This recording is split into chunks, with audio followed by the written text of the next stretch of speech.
Last week, we began a discussion on book writing. And so we sort of gave some overview points, talked about the collaborative process, talked about sort of a big picture overview. And we may crisscross some of the things we talked about last week in this discussion, but wanted to just take that a little deeper. I was realizing last week we could go into each book, and each book would have a story, because a book is a big project in and of itself. And there's a lot of dimensionality to a book, from the idea and the inception of it, to the construction of it, to the editorial side of it, to the publishing and the distribution of it. It's a big project to be a part of, and we're fairly used to that process. But in this, I wanted to maybe zoom in a little closer to more of the intimate, the personal side of book writing, and just sort of unlock what this has been like for us, maybe some specific perspective on some of the books that we've written. We're calling this particular discussion 26 Lead Soldiers. It actually comes from a quote that originally I associated with Joseph Stalin. And so I never knew if I should like the quote or not. I was always intrigued by the quote. I looked it up today just before we started, and it's attributed to Ben Franklin. So I'm not sure how I, in my mind, had it with Joseph Stalin, but listen to this quote, and that is, "Give me 26 lead soldiers and I can conquer the world." And I've always been intrigued by that because it's speaking of the letters of the alphabet, and it's speaking of the power of, you could say the pen, but in this case, the typewriter, 26 lead soldiers. And in other words, I don't need millions and millions, as most armies do. A writer or a communicator can conquer through the realm of ideas. And I think we've had a brush very up close with the power of communication. And I wanted to maybe start with that meditation of what have we seen in and through the writing of books, and how have we seen it impact others? Do you want to maybe unpack that a little? Right. Well, we don't, I think we talked about last time, we don't really write books as much anymore. And there's a certain aspect I do miss about book writing, because it's a really amazing process to take key truths and package them in a way that people can grasp and understand. And we've definitely been refined through all of the different books that we've written. I remember the earlier books, when I think about the process we went through, even just to get the thoughts out and articulate them in any sort of coherent way, it was a much more laborious process than it would be now. But those early books actually changed lives, and that's why we kept writing books. We saw the impact of books. There's something about when truth is packaged in a book format, people can take it more seriously than if they just kind of casually see it somewhere or hear it somewhere. And so we have seen incredible impact. We have, probably the most obvious is our first mainstream book, which was When God Writes You a Love Story. A lot of people who were young adults or teenagers or even 12 or 13 years old, it kind of gave them a vision of something beyond just the cultural way of building a relationship. And now we're hearing from those same readers way later in their life, because that book was written in 99, I think. And so that book has really been around, and they are now married. They have children. They're passing these same principles on to their children. And that is that's amazing. That just fills me with awe and wonder, because I think of just how much we were very inexperienced. We really didn't know how to write a book much at all, but God really equipped us in those early days to just take what we had experienced. And I think the key for us was, instead of just telling our own story, or instead of trying to package our love story into a formula, looking at what God had walked us through and saying, what are the core biblical principles that everyone can apply? It doesn't matter what season of life, what age they are, because the tripping point, especially on a topic like godly relationships, is try to make a formula out of it. Everyone has to do it this, and this way. And that's where you get all the legalism and people just saying, I don't want anything to do with the Christian way of doing relationships. But when you look at biblical principles, they can be applied in every culture, in every season of life, and they're not a formula. And so I think that was really the secret sauce in that book that we discovered in those early days of writing. And then fast forward to some of our more recent books, I think that same principle is true. We are always going back to biblical truths that everyone can apply. We're not trying to speak to one specific type of person in one specific culture in one specific season of life. We're trying to give biblical truths that everyone can apply. And I remember speaking at a women's conference once, and this isn't really to do with book writing, but it's the same concept of what I'm talking about. And I was really pretty young. I think I was maybe at 25 or 30 at the time that I spoke at this conference.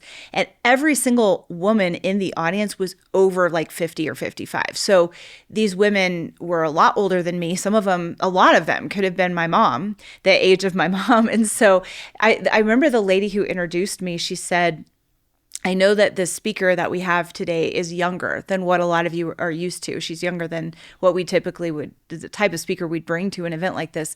But the truths that she's going to share, because she'd heard me speak online and she knew kind of my speaking style, she said, because she's so focused on biblical principles, it transcends ages and seasons of life. And that's how that works. Like she said, I know the speaker is going to speak to your hearts today, because she's going back to biblical principles that all of us can apply. And that was actually true. That I didn't realize that was my style of writing and speaking until she said that. And I thought, yeah, that is really true. We've never really been one that focuses on a specific age group or a season of life. Our books really can be read by like a 12-year-old and a 70-year-old, and they can both get a lot out of them. So we've heard some amazing stories, and it's been an incredible journey. I remember one story when you were asking the question, how have our books impacted people? It would be easy to say, oh, everybody who's ever picked up one of our books is just, changed for life and they love them. But actually, our books have always, even the early ones, which I would say are not as hard-hitting as some of our newer ones, but they always challenge the reader to not stay where they are. Mm-hmm. And so not everyone likes those kinds of books. There's that verse in the New Testament that says, having itching ears, beware of having itching ears. If you have itching ears, you just want to hear something pleasant. That's the actual definition of that verse. Like if you just want to hear somebody tell you, oh, you're totally fine, you're great, you're wonderful, you don't need to change anything about your life. There's a lot of books out there like that. I call them shallow fluff, but people like those kind of books, especially, the mediocre Christians that are out there today. So our books have caused controversy in people's lives. They've caused that soul level wrestling. And I remember one story, it was my book called Answering the Guy Questions. And this was a book that I wrote to teens and young adult women. And it's a smaller book, but it was specifically just on principles of relating to guys as a young woman today. And again, going back to core biblical principles. But it wasn't the type of book that you can just read and want to think, oh, this is just so wonderful to hear. It was like, wow, I'm being challenged in this area. This is what's so normal. It's all around me, but God's calling me to a higher standard. So this girl, strong Christian girl, loved this book. This is a story I heard years later. It's not like she told me this at the time. It was like 5-10 years later that I heard this. But she read this book in college. She absolutely loved it. It was her favorite book. She highlighted like big portions of it. She shared it with all her friends. It was kind of like her book that she shared with people to explain, her passions and the way she was living according to a godly standard.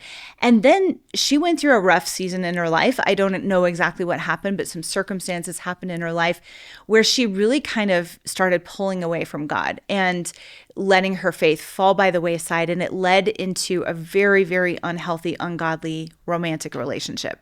And when she was in the middle of that dark period of her life, and she was wrestling through the reality that, she knew she wasn't right with God. She knew this relationship wasn't healthy. She told me that suddenly this book, Answering the Guy Questions, which she used to love, she hated it. She despised it. And she would pick it. I don't know why she didn't just throw it in the trash if she hated it that much, but she would pick it up and she would X out pages or rip pages out of it because it represented the conviction of the Holy Spirit in her life. It represented something that she had kind of used to esteem, but she had let it go. And then God took her through a period of restoration, of healing, of repentance, and she was right with God again.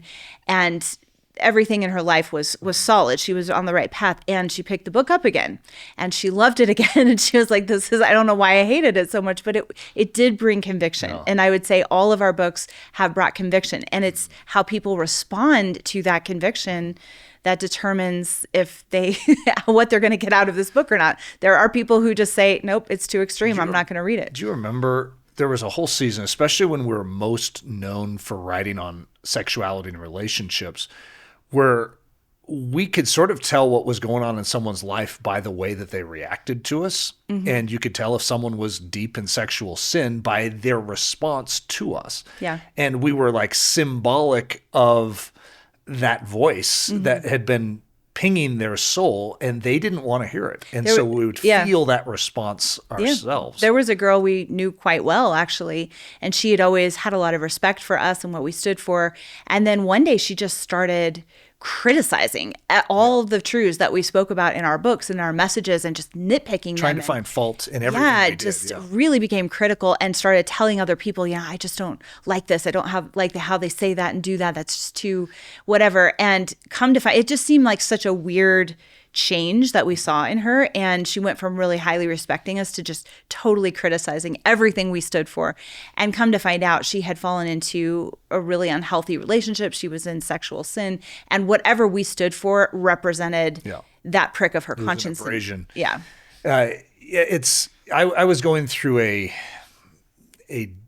deep dive into all of our old archives. Like we have had boxes and boxes and boxes of old letters and all our old like first prints of books, tapes, all sorts of things, videos.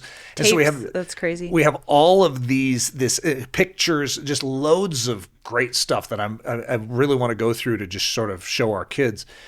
But I was going through, and it's thousands upon thousands of letters that were written to us that we have. And I don't know if there's ever a time in life where you go through those, but it's almost like shocking how much, because I think you and I forget about it. And we have a tendency to remember the criticisms more than we do the life changes that we have seen. And so it could be one of those unique projects to go through for us. I don't know when we have time to go through that many, but it was very interesting for me to see. I was pondering as you were talking, just sort of the beginnings of how you develop and how we both developed a writing coordination, because I look at it as a coordination. You have feelings and thoughts and ideas, and very few people are able to translate those into, sometimes it's verbal, they don't know how to speak them, but there's also a coordination, like I used to say, to the pen. So you would write them, and I'm left-handed, so I should use my left hand for that illustration. But I would say, and you could answer this too, what was the most formative training ground for you in regards to written communication?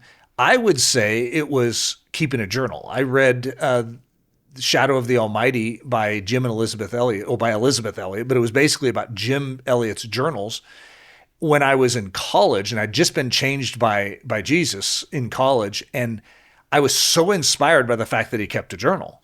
And so I started one the very first day, and I kept that for years and years. I mean, I still have it technically. So you could say 33 years after that, I still keep a journal, just not as regularly, I would say, because I'm writing so many other things to document my thoughts. But I would say that I could create a direct line to that decision to keep a journal, to begin to process, what am I thinking? It was my prayers to God, and I was articulating deep things, deep questions, deep answers that I felt he was giving me through his word, and then writing them down every day. Mm-hmm. And that discipline, I would say, shaped me as a writer more than anything else. Mm-hmm. How about you? Yeah, for sure. I mean, journaling was something I started at the age of about 16 or 17, and that was huge as far as articulating key spiritual truths, because every time I would walk through kind of a discovery process of finding biblical truth and applying it to my life, I would journal that. So it would help me bring articulation, and those key truths were captured. Another thing for me, I think, was reading Christian biographies. And even though we don't really write in that style, our style has never been biography, there was something about reading the lives of men and women who walked that, what you could call a radical life for Jesus Christ, that kept holding me to that high standard of this is what real Christianity looks like. And it kept me spiritually sharp through all of those years when we're surrounded by mediocrity. And even when we would read other Christian books, or we would meet other Christian authors, or go to these author events, there were very few other authors that had any spiritual depth. A lot of it was just, the itching ears messages. It was just a lot of shallow fluff. It was, maybe entertaining or novel or different, but it wasn't necessarily deep, radical spiritual truth that was going to change lives. And so keeping that line open to men and women from history past that really did live it, it just constantly challenged me to not pitch my tent. And there is more to the Christian life than just these shallow little messages that we're hearing today. And even like the old-fashioned devotional books that are still out there today, like Daily Light. I think it was written over 100 years ago, and just compilations of scriptures for every day, but using that as a devotional. Streams in the Desert. And My Utmost for His Highest. You can take a paragraph from My Utmost for His Highest or Streams in the Desert, and you can get so much spiritual meat out of that paragraph. If you take a modern devotional that's like, just for the busy professional or busy mom, you can read the paragraph and be like, okay, what is that actually saying? Maybe it's a scripture, and that's great if it's a scripture. But a lot of times if it's people's thoughts, there is just no spiritual depth there. And yet My Utmost for His Highest, Streams in the Desert, or like Parables of the Cross by Lilias Trotter, these are all books that are really old, but they have so much depth in them. And so I think the combination of those old books and those old biographies, it kept us sharp, and it kept us from pitching our tent in the realm of mediocrity. Yeah, it's fascinating just to sort of, because it takes a lot of digging to get some of these memories up to the surface. But do you remember how we used to write our books when we first started? I've always been sort of antagonistic towards the technological age, and I'm like the classic old school guy that even when word processing came out, I knew I needed it for the final edition, but I would handwrite. I don't know if you did, but I would handwrite everything because of the way I did it.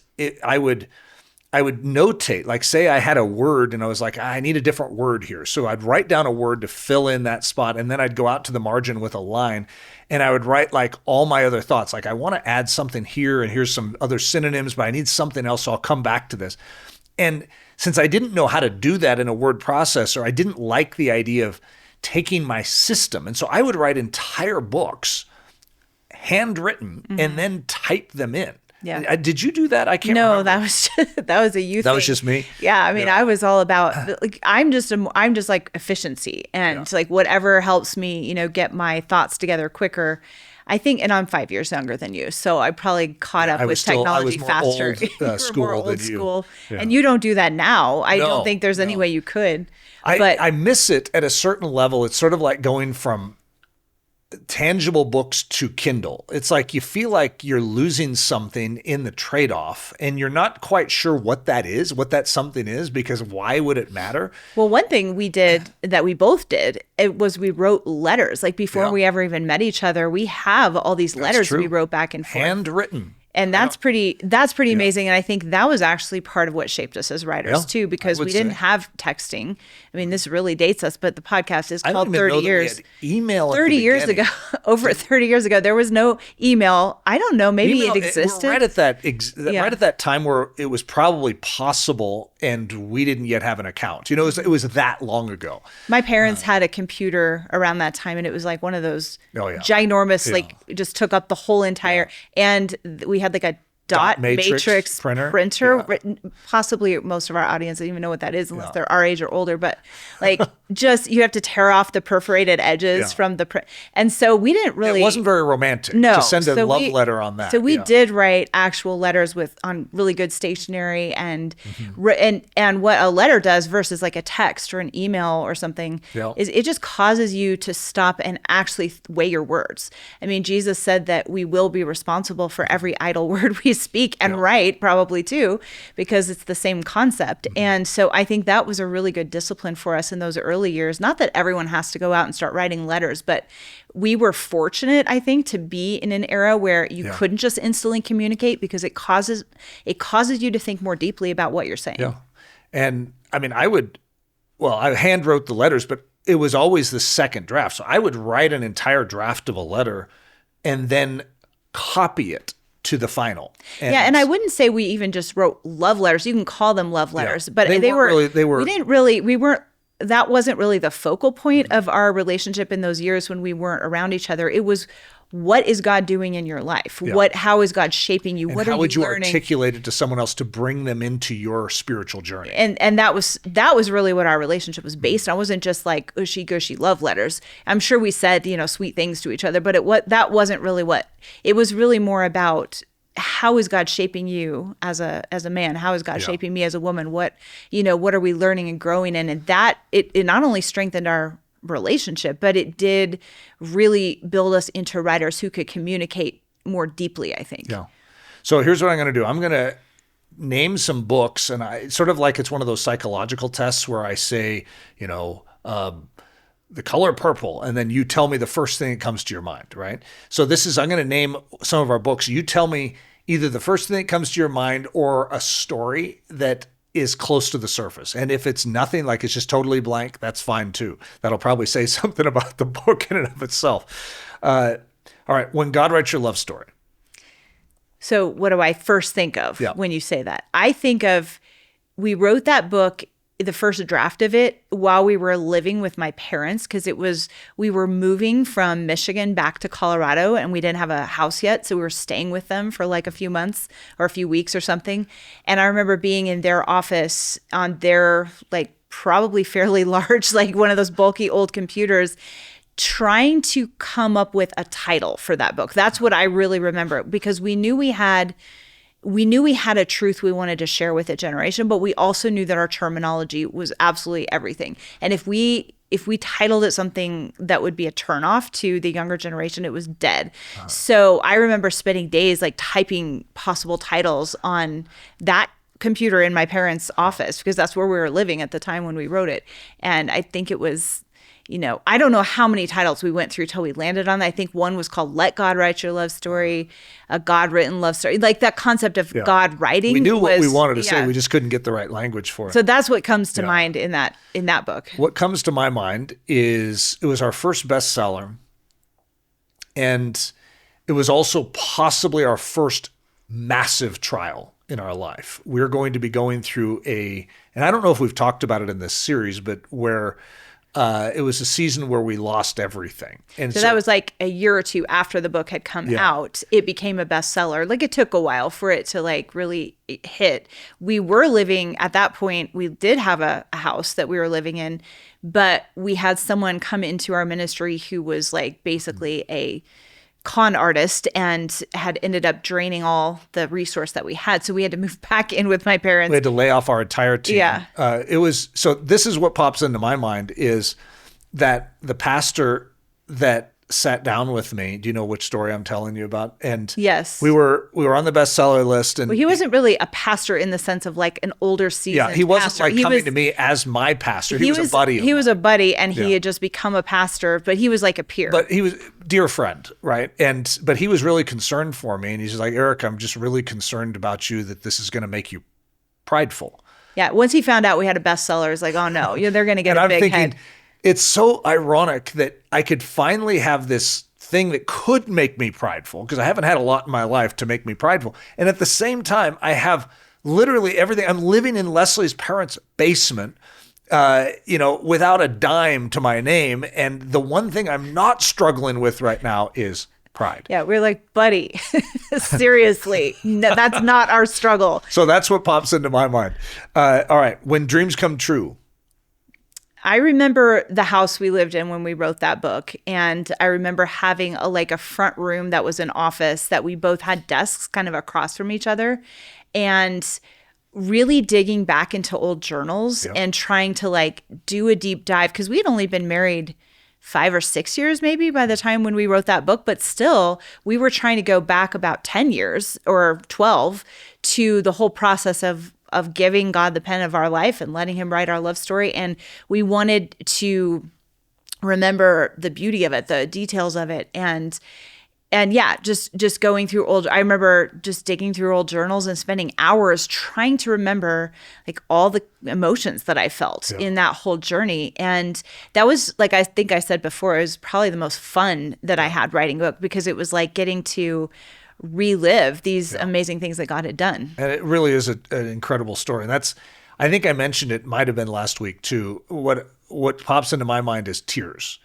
And it's a strange phrase, but when I reread the book, probably a few years later, and I just was, deeply moved and crying. You're looking at me like, and he was like, this is good. Your own book. This is so powerful. What a great book. And I'm like, yeah, we wrote it. That's really weird. It's very special. And so that's what pops into my mind. All right. Meet Mr. Smith. I was going through a really hard time when we wrote Meet Mr. Smith. We had a miscarriage a little bit before that book. And I don't feel like I didn't have the emotional wherewithal to, okay, I just want to write this powerful book that would encourage my, audience. I just was in a grieving process and trying to wrestle through to see truth clearly. And so I feel like Meet Mr. Smith was one that you really took the lead on, and I just helped out a little bit as I was able.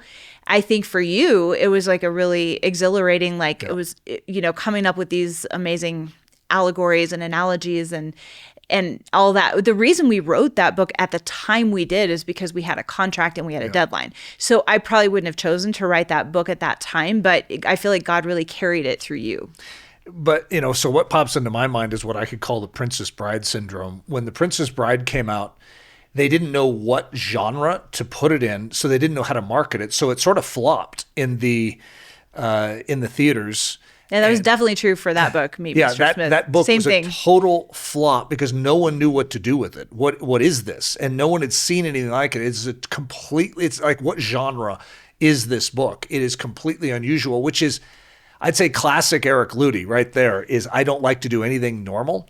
And you didn't really have my involvement to bring, the practical down to earth side. So it was very much in your style, which I think is really powerful. Yeah, it's a very powerful book. It's possibly my favorite book out of all the books we've written, and still to this day. But it was a colossal flop. It really has, but the people who have read it, they're like, wow, this is life-changing. So it wasn't a flop in the sense of the message. It was just the way it was marketed and presented. It was we don't know how to sell this book. And even what they wrote on the back cover copy was totally off base. It was just what? There's a lot of emotion that goes with that book. Oh, and that book was the one where they hired, our publisher hired this publicity team. I don't know if we've talked about this. This secular publicity team. I don't know why or what they were thinking, but we had absolutely horrific experiences with this publicity team. They were trying to get us to do things for the Playboy channel, interview on Playboy radio. And remember when we said, no, we will not do that. And they were just they were horrified, raking us over the coals that we saying, you call yourselves Christians. Didn't Jesus hang out with the prostitutes? It was really the Christian publishers were getting mad at us because we weren't participating in this absolutely horrible worldly stuff. Which is one of the reasons why it was a colossal flop. The way they were even trying. And then I remember this other one where they kind of disguised themselves as a Christian radio show to interview us about our book. And they turned out to be these horribly vulgar, crude, awful. It was an online podcast that but we it didn't was, even know it was existed. Just based around totally debased behavior. So the reason they wanted mocking us. The reason they wanted us there was to make fun of us because we were talking about purity. Mm-hmm. So that I literally had to get off the phone, but because I was so disturbed by how they handled that. And then they hounded us Yep. for weeks. They would call us and they would discuss. Sometimes they would have a woman call and pretend to be somebody else. And we would get on the phone and they were trying to get things for their podcast where they would just like make fun of us. And we were their target. And all was associated with that book. Finally, after we told the Christian publisher this was all happening, like we had to change our phone number. It was that bad. They apologized. They were like, oh, maybe that wasn't the best way to publish or promote this book on purity. So that it was a total failure in like every possible sense, except for the fact that it's a powerful message. And through the years, it's remained around and people have gotten a hold of it. And it has been life-changing for a lot of people. All right. How about this one? Authentic Beauty. I think we talked about this one before, but I remember being up in our friend's condo up in the mountains of Colorado. And I remember wrestling through a specific part of the book, which we mentioned this before too, but it was like how do you articulate feminine mystery, that concept of feminine mystery in a way that is not legalistic and not oppressive, but is beautiful. And that was like, there was a lot of tension. I mean, the book itself was very seamless to write. I remember the first part of the book was very easy to write because I just wrote down my process or my journey of coming out of a kind of mediocre way of living out my faith to a building my life around Christ. And that was such a vivid memory for me because it was the turning point of my entire Christian life. And I just wrote about that kind of from a female perspective. And then we got to these principles that we wanted to share. And one of them was feminine mystery.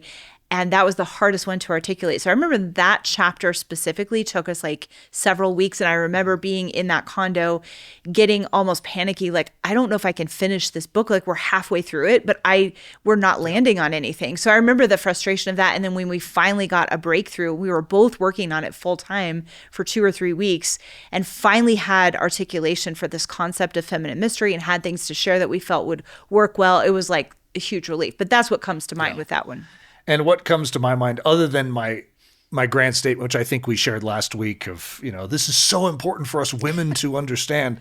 And so that was an awkward moment, but it was just the language of crafting language. I think that was where we upped our game to a whole nother level of, we knew how important language was already, and we take words very seriously. Like to me, words are a huge deal. And I feel words, like words have even a sense of feel to them. And that book was so beautiful in its language and in its elegance in a realm where a lot of times when people articulate some of the things that we were talking about, it sounds dowdy, it sounds oppressive, it sounds ugly.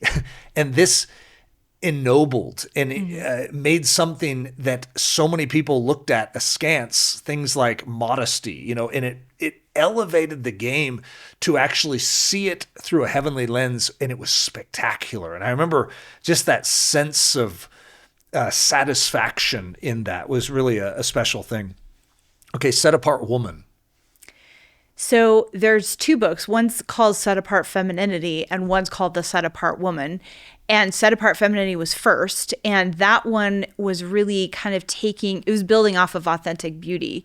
And it was really taking the principles of what does it mean to be a young woman in today's culture and be set apart.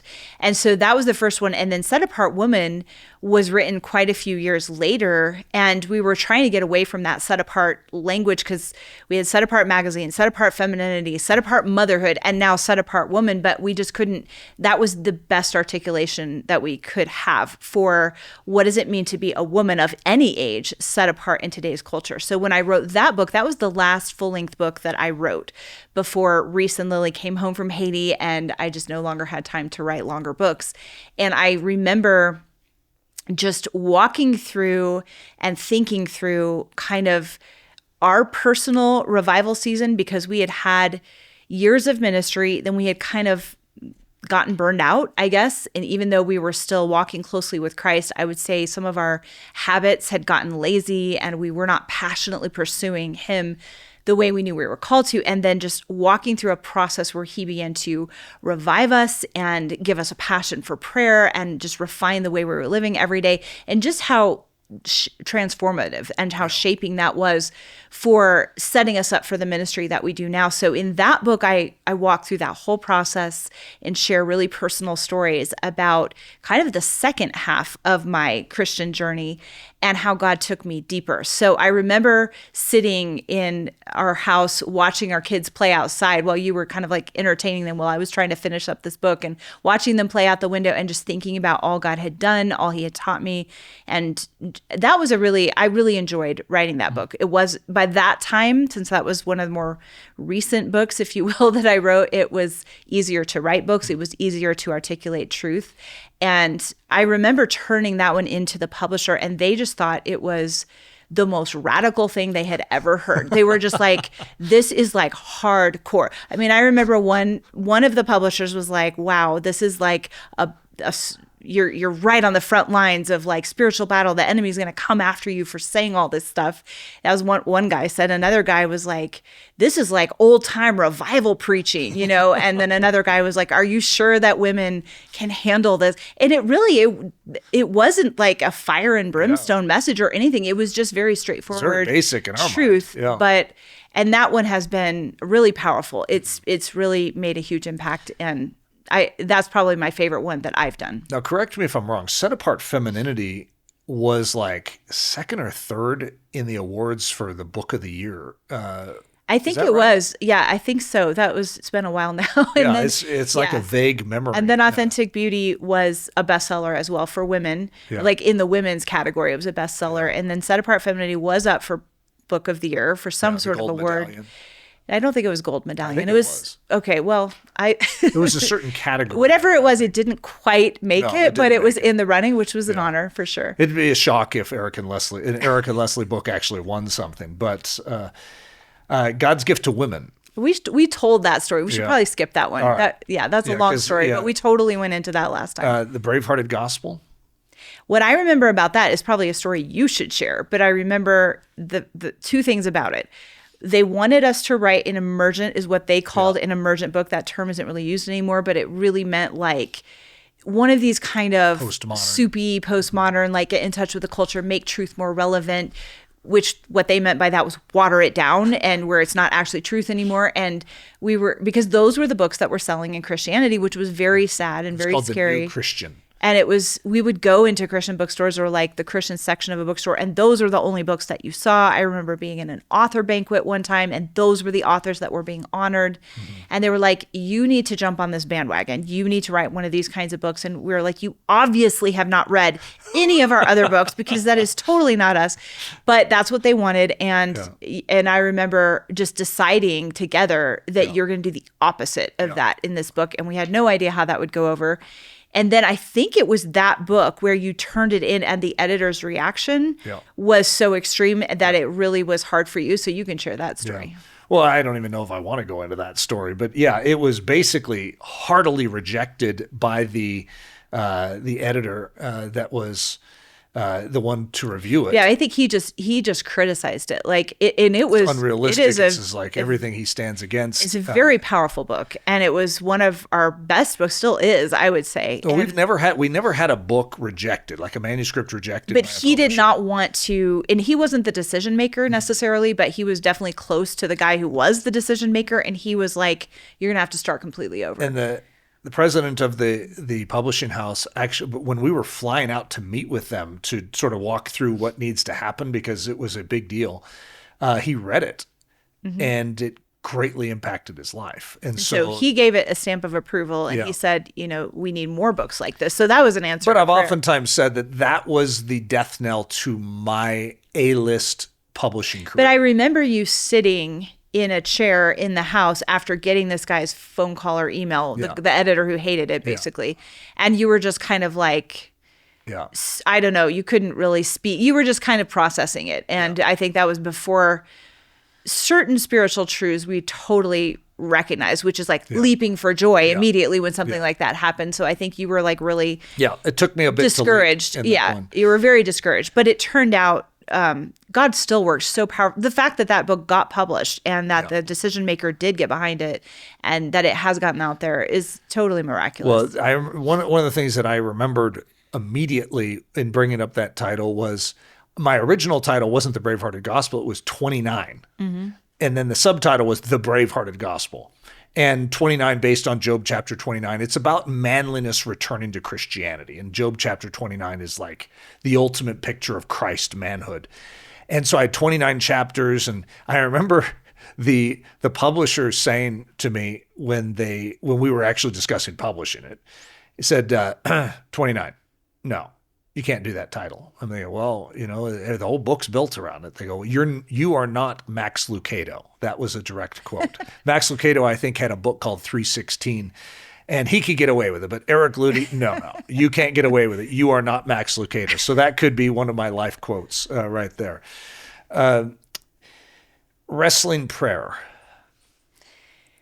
That one, I think, was just a direct outflow of our journey through wrestling prayer. And so I think what I remember about that book is like we would have these 3-hour powerful prayer sessions, and then the next day we would write that experience and what God was teaching us and what biblical principles we were diving deep into. And so I associate that book with just like a really spiritually invigorating season where we were understanding real prayer, writing about real prayer.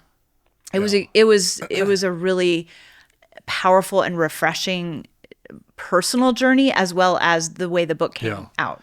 Well, this is going to be interesting for my memory for that, because I love that book. That is a very powerful. It's like David and his mighty men and that entire model brought into a prayer life. I mean, it is potent stuff.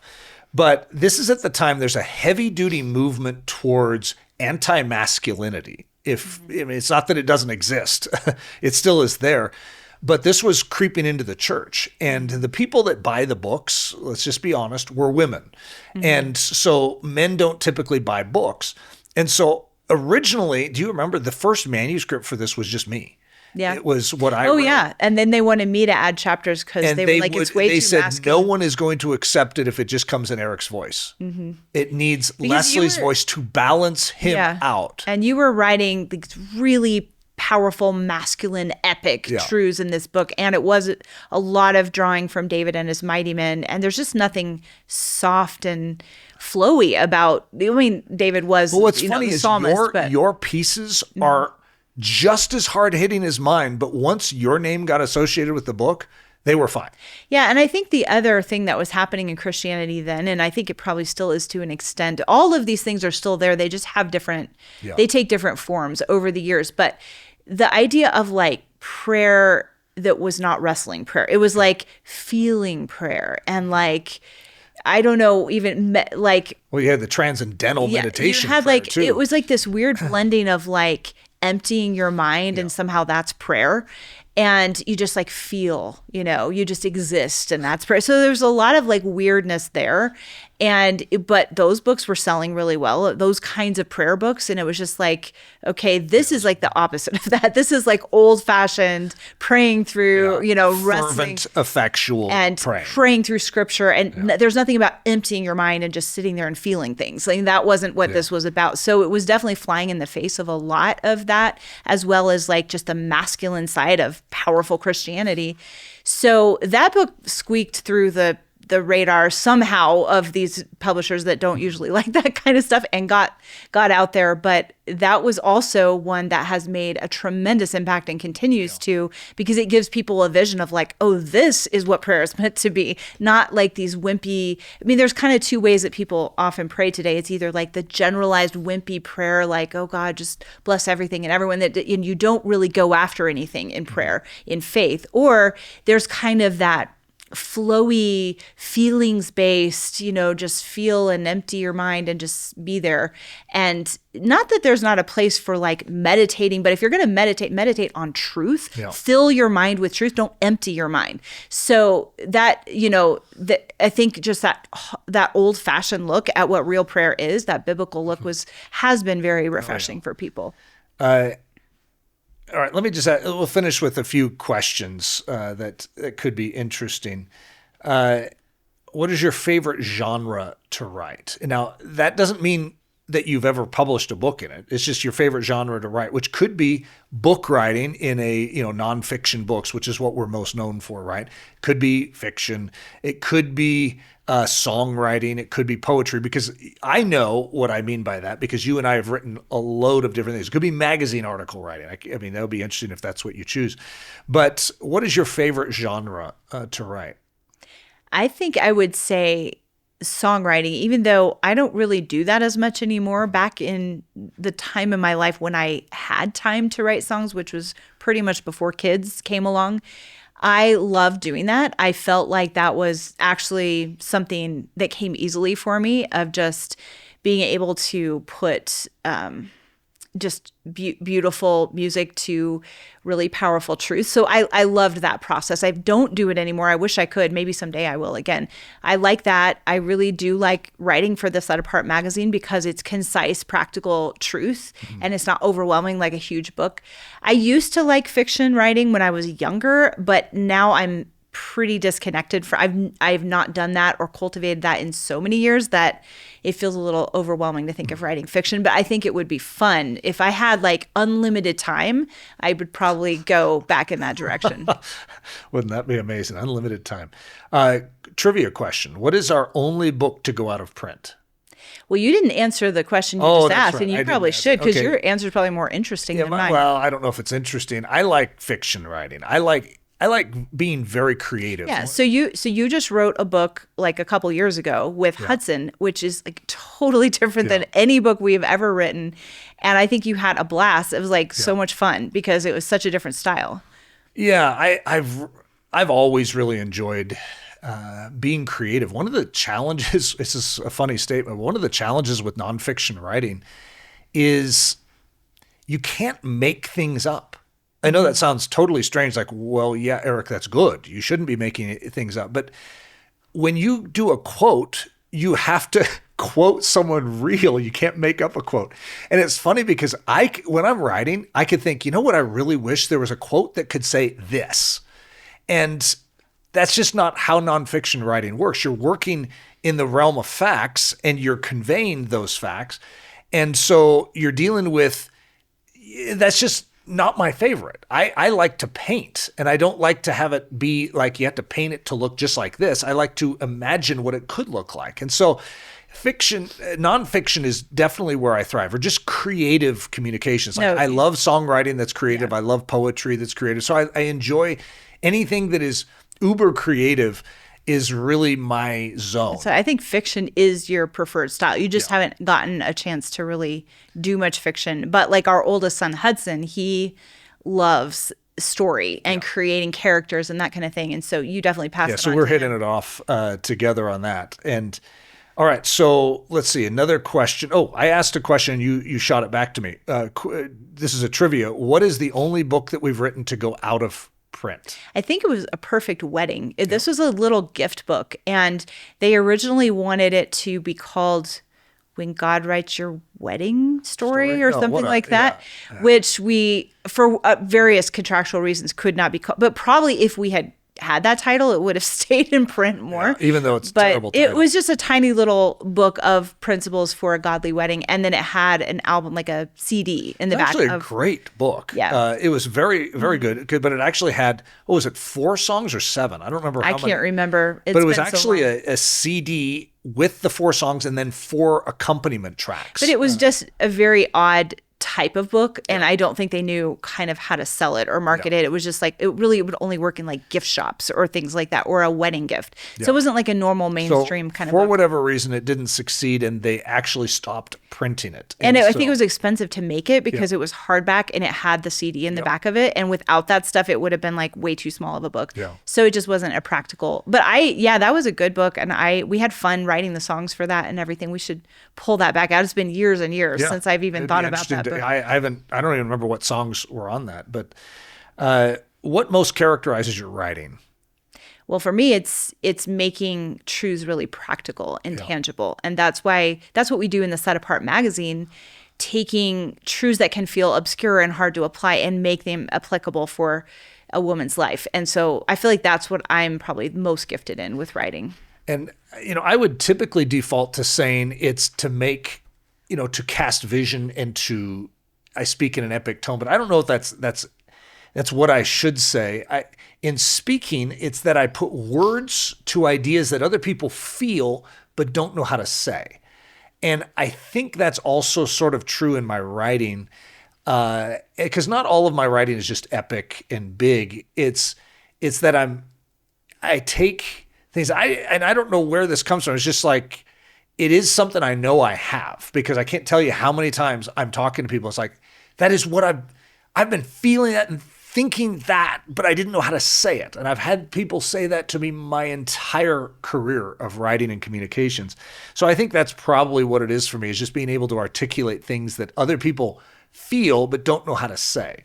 Yeah. And there was I don't know if we've talked about this. There's a really funny story I remember, and I can't remember if it was God's Gift to Women or one of the books that you wrote, where you love words and you love to put a lot of creative words in, and sometimes you use words, like even when our kids always make fun of you because you're telling them something and they don't understand like half of the words that you're using, and I'll ask you, like, do they even understand what you're they should talking? know those and then words. We go into this big lecture of like, how do you not know these words? So lately we've been doing like vocabulary training to expand their vocab. Well, what's funny is Hudson's vocabulary is immense. Yeah. And it's because he grew up with me as a father. So there are some benefits to it too. So I would always have to like tone down your vocab in a lot of these books. Like, you are using a word that like nobody really nobody uses. It's a really cool word, but like people are going to have to look that up to know what you mean. So we're having to like tone it down.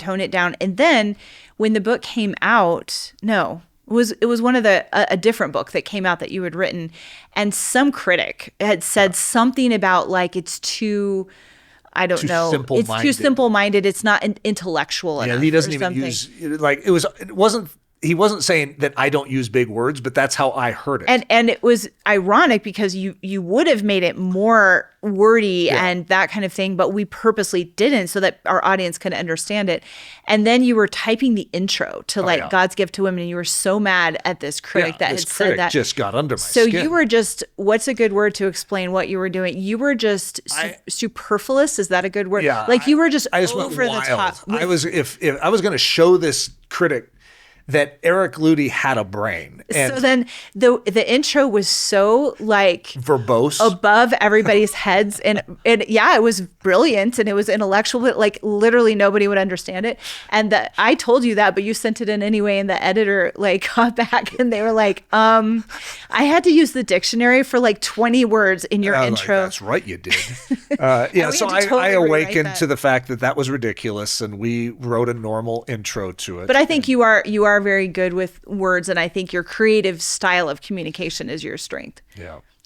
All right. Let's finish with this.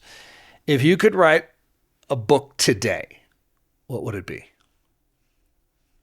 It's a tough one. Yeah, I really don't know. I mean, I've thought about, I would love to bring back the historical stories that have most impacted me in a way that today's Christians could understand them and read them. Because a lot of the old biographies, even though they're so powerful if you know how to dig deep into them, a lot, like even trying to share them with our kids, they don't have the same punch. They don't have the same impact because our kids have a harder time processing the way those books were written. So probably if I had the ability, I would bring back some of those biographies and like write them in a way that today's younger generation can really grasp. Yeah, that's good. Oh, I would write a novel, probably with Hudson. I'd just do another novel. We did Hoodlum. I'd probably do Hoodlum 2, the sequel. We already have it mapped out. It just takes time to do it. So sometimes it's just having the excuse to do it. But I've had a lot of fun in the past couple of weeks. I've written 1.5 books that are novels and that go with Hudson's Dragon Mountain theater show. We're working on these novelettes, if you could call them that actually take like our characters and they give another insight into the storyline. That's been fun. I would probably write a novel. The thought of writing a nonfiction book, I don't have a lot of desire to do that because I think my whole world is nonfiction. Like everything I'm doing is a nonfiction form of communication. And I don't feel a tremendous desire to just write another nonfiction book, but a fiction book sounds tremendously delightful. So, well, that was a fun conversation. I just really appreciate how God has led us in our life, and he's given us the opportunity to do it. I mean, most people dream of writing books, and we've had the privilege of writing over 30 of them. And it really is a blessing. It's a wonderful gift that God has given to us, and I just really appreciate it. And just going through this brings back a lot of fun memories, a few painful, but very special memories.